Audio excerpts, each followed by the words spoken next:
నేను లోకమునకు వెలుగును, నన్ను అనుసరించువాడు అంధకారమున నడువక జీవపు వెలుగును పొందుదును అని యేసు ప్రభు యోహాను సువార్త 8వ అధ్యాయము 12వ వచనము ద్వారా మనతో ఈరోజు మాట్లాడుతున్నారు.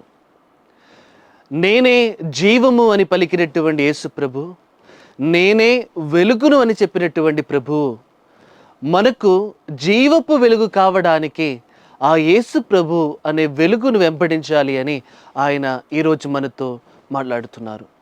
ప్రియమైన దేవుని బిడ్డలారా, మన క్రైస్తవ జీవితము దేనిని మనము అనుసరిస్తున్నాము, దేనిని మనము వెంబడిస్తున్నాము అని మనము ఒక్కసారి ఈరోజు పరిశీలించుకుందాం. మనము అంధకారంలో ఉన్నామా, లేకపోతే వెలుగులో మనమున్నామా? ఒకవేళ మనము వెలుగులో ఉన్నట్లయితే అది దేవుడు అనే వెలుగులోనే మనము ప్రయాణము చేస్తున్నాము.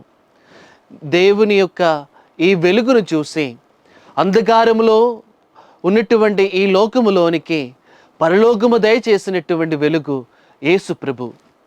ఈ యేసు ప్రభు అనే వెలుగును మనము వెంబడించి జీవపు వెలుగును పొందడానికి మనము ఈరోజు ప్రత్యేక విధముగా దేవుని మనము కృపను అడిగి వేడుకుందాం.